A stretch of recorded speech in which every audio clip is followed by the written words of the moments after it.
প্রথম যখন আমার সাথে পরিচয়, আমার বার্থডে ছিল 18 তারিখ, 18 ডিসেম্বর 2025। আমাকে সে মেসেজ করে ফ্রেন্ড রিকোয়েস্ট পাঠায়। প্রথম আমাকে সে মেসেজ দেওয়ার পরে বলছে আমি একা, এতিম, আমার দুটো বাচ্চা, এরকম সেরকম অনেক সিম্পথি দেখাইছে। তো একজন মানুষ হিসেবে মানুষের জায়গায় গিয়ে আমি তার আসলে সেই সিম্পথির জায়গা থেকে পড়ে গেছি, যেরকম পড়ছে আকাশ নিবিড় অমুক তমুক তারা। আপনি তো নায়ক, আপনি এত বড় টাকা দিয়ে সিনেমা বানাইছেন, আপনি একটা ফটোশ্যুট করেন, আমাদের বড় বড় কোম্পানি আছে, আমি ব্র্যান্ড প্রমোটার, আমি আপনাকে সিনেমা করছেন, তায়েব কন, অমুক কন, তামেক ভাই কন, অমুক তমুক, যারা সিনেমা বানায় আমার টাকা দিয়ে, আমি যে ব্র্যান্ডগুলো দিই সেই ব্র্যান্ডের টাকা দিয়ে সে 20 লাখ 25 লাখ টাকা দিয়ে তার সিনেমা বানায়।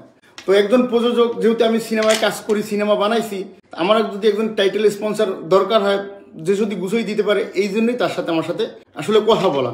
বড় বড় ডায়মন্ড হাউস আছে, অন্য অন্য যেগুলো আছে ডায়মন্ড হাউস, অন্য অন্য বলছেন, এগুলো আমি আপনারা দিমু, আপনি আমার 20 লাখ 30 লাখ টাকা ওখান থেকে আপনি আপনার পরিশ্রমিক পাবেন।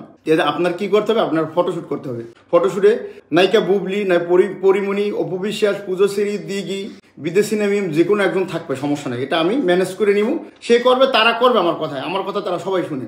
বর্ষা চৌধুরী সে আমার লাইনে রেখে ফোন দিয়েছে বিদেশি নামিম রে, মুন্না খানের সাথে একটা ফটোশ্যুট আছে, করবা আপু? সে বলছে না, আমি এখন কাজ করবো না, এখন আমি কাজ করতে পারবো না। এরকম অনেকেরই সে ফোন দিছে আমার লাইনে রেখে, সবারই ফোন দিছে লাইনে রেখে, সবার সাথে সে বলে আমার গুড রিলেশন। তারপর আমার কাছ থেকে বিকাশে প্রায় 2 লাখ টাকার মতো, আমার কাছ থেকে 2 লাখ টাকার মতো বিকাশ আমার কাছ থেকে নিছে এই ফটোশ্যুট করার জন্য। এই কাদেরি, মম পাপা বলে, নিকা ভাই, কিবরিয়া, এদের দেওয়ার জন্য, পেমেন্ট দেওয়ার জন্য, আর্টিস্ট পেমেন্ট দেওয়ার জন্য 2 লাখ টাকার মতো আমার কাছ থেকে বিকাশে নিছে। আমি এখান থেকে পাঠাইছি ফটোশ্যুট করার আগে। সে, আমি দেশে চলে গেছি, দেশে যাওয়ার পরে একদিন পরে সিলেটে গিয়ে ফটোশ্যুট করছে। তার বোন তমা ছিল আমার সাথে, তমা ছিল, আরও জানি কে কে। একদিন পরে কাদেরি টেদেরি সবাই গেছে। ওখানে যাওয়ার পরে ফটোশ্যুট করছে।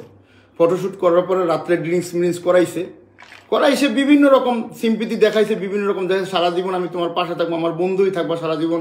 এরপরে সে নিকা ভাই কিবরিয়ার নামে, সিএস কালেকশনের নামে আমার ফটোশ্যুট করাইছে। আমার কাছ থেকে টোটাল 8 থেকে 9 লাখ টাকা, আমার 7 থেকে 8 লাখ টাকা আমার খরচ হয়েছে ওখানে। লেমন রিসর্ট, সে এমনভাবে ব্ল্যাকমেইল করছে, এমনভাবে মেসেজ দেয়, টাকা ডেইলি টাকা 10,000 20,000 10,000 20,000 ডেইলি টাকা, প্রতি দৈনিক প্রতিনিয়ত টাকা দিতে পারে। আচ্ছা, ফটোশ্যুট করে আমরা চলে আসি। চলে যাওয়ার পরে সে বলতেছে তার ফুপু মারা গেছে একদিনকে, দ্বিতীয় না তৃতীয় দিন, আমাকে একটু বাইরে নিয়ে যাবো। তারপর তো দেখলাম আমি একদিন বাইরে নিয়ে গেছি, বাইরে নিয়ে যাওয়ার পর মাওয়াতে নিয়ে গেছি। ওখানে সে ইচ্ছাকৃতভাবে ভিডিও বানাইতেছে, লেমন রিসর্টে দৈরে ইচ্ছাকৃতভাবে চুমা দিয়ে ভিডিও বানায়। এগুলো আমার খুবই লাগছে। এগুলো যখন পাবলিক হয়, পাবলিক হওয়ার পরে এমনভাবে মানুষ এত খারাপ SMS করে, এত ব্যাড কমেন্ট, এত ফ্যামিলি থেকে চাপ, এত কিছুর পরও আমি তাকে বলছি ঠিক আছে, আমরা বন্ধু, সারা জীবন বন্ধু থাকবো, সমস্যা নেই। একটার পর একটা কেস মামলা খাইতেছে, টাকা নিতে আসে। কালকে দিনও আমি 10,000 টাকা দিছি। সে 10,000 টাকার জন্য বহুত চাপ দিয়েছি, 10,000 টাকা আমি কালকেও দিছি। আমার কাছে pin number, code number, screenshot সব আছে। কিছু বলি না, ঠিক আছে বন্ধুত্বের জায়গা থেকে যখন সে বলবে আমি তোমাকে বিয়ে করবো, আমি তোমার গার্লফ্রেন্ড হবো, বা এগুলো তো আমার দ্বারা সম্ভব না। আমার বউ আছে, আমার বাচ্চা আছে, আমার মা আছে, আমার ভাই আছে, আমি তোমার বিয়ে করতে কেন যাবো? আমি তুমি বিয়ে করার কে? এরপরে নিকে ভাই কিবরিয়া রাতুলের নামে যে পেজটা আছে, যে শোরুমটা আছে, শোরুমের নামে ফটোশ্যুট করাবার পরে সেই পেজ থেকে সে আজও পর্যন্ত আপলোড করাইতে পারে না, সিএস কালেকশন থেকে আপলোড করাইতে পারে না। মূলত এইটা নিয়ে আমার মাইন্ডে লাগছে যে এতগুলো টাকা, আমার টাকা খরচা করে ফটোশ্যুট করলা, ফটোশ্যুট ভাইরাল করবা, সিনেমায় কাজে আসবে, এই আসবে সেই আসবে। হ্যাঁ, ফটোশ্যুটে যাওয়ার পরে হিরোইন পাই না, হিরোইন কেন আসলো না? বলে যে লাস্ট জলির আওয়ার কথা ছিল, জলির মেয়ে অসুস্থ, সে আসতে পারে না, তুমি এর আমি 3টে শট করে চলে দেখে চলো। পরে দুই দিন শট করছে, 2 দিনে 2টে শ্যুট করছে। শ্যুট করার পরে এটা তো আপনারা দেখছেনি কি হয়েছে। সে কোনোদিন সেই পেজে আপলোড করাইতে পারে না, এখনো কোনো জায়গায় আপলোড করে নাই। সে তার যে মম্পমা নিকে ভাই কিবরিয়া তারা আপলোড করে নাই।